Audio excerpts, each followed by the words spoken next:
Hi, ಎಲ್ಲರಿಗೂ ನಮಸ್ಕಾರ. ನನ್ನ ಹೆಸರು ಚೂಡ, ನಮ್ಮ ಊರು ಟಿಪ್ಟೂರು. ನಾನು ಭಗವದ್ಗೀತೆ ಶ್ಲೋಕದಲ್ಲಿ 16ನೇ 15ರಲ್ಲಿ ಇವಾಗ 18ನೇ ಸ್ಟ್ಯಾಂಜ ದಿನ ಕಂಟಿನ್ಯೂ ಮಾಡ್ತೀನಿ. ಅಹಂಕಾರಂ ಬಲಂ ದರ್ಪಂ ಕಾಮಂ ಕ್ರೋಧಂ ಚ ಸಂಶ್ರಿತಃ ಮಾಮಾತ್ಮ ಪರದೇಹೇಶು ಪ್ರದಿಶಂತೋಭ್ಯಾಸೂಯಕಃ.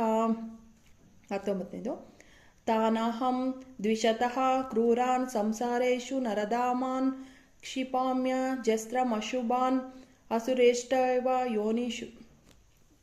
20ನೇದು ಅಸುರೀಂ ಯೋನಿಮಾಪನ್ನಃ ಮೂಢ ಜನ್ಮನಿ ಜನ್ಮನಿ ಮಾಮ ಪ್ರಾಪ್ತೇವ ಕೌಂತೆಯ ತತೋ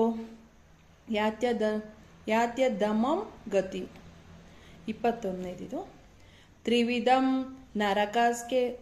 ನರಸೇದ್ಯಂ ದ್ವಾರಂ ನಾಶನಾಮಾತ್ಮನಃ ಕಾಮಃ ಕ್ರೋಧಸ್ತಥಾ ಲೋಭಃ ತಸ್ಮಾದೇತತ್ರಯಂ ತ್ಯಜೇತು.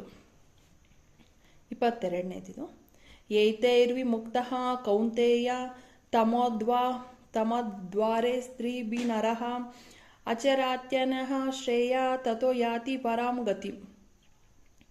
23ನೇದು ಯಹ ಶಾಸ್ತ್ರವಿಧಿ ಮುಸ್ತಜ್ಯ ವರ್ತತೆ ಕಾಮಕಾರತಃ ನ ಸ ಸಿದ್ಧಿಮಾವಾಪ್ನೋತಿ ನ ಸುಖಂ ನ ಪರಂ ಗತಿ.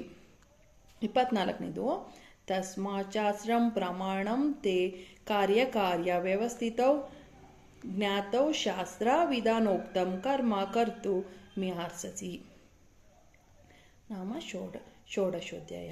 ಇಲ್ಲಿಗೆ ಭಗವದ್ಗೀತೆದು 16, 15, 24 ಸ್ಟ್ಯಾಂಜಗಳು ಕಂಪ್ಲೀಟ್ ಆಯಿತು.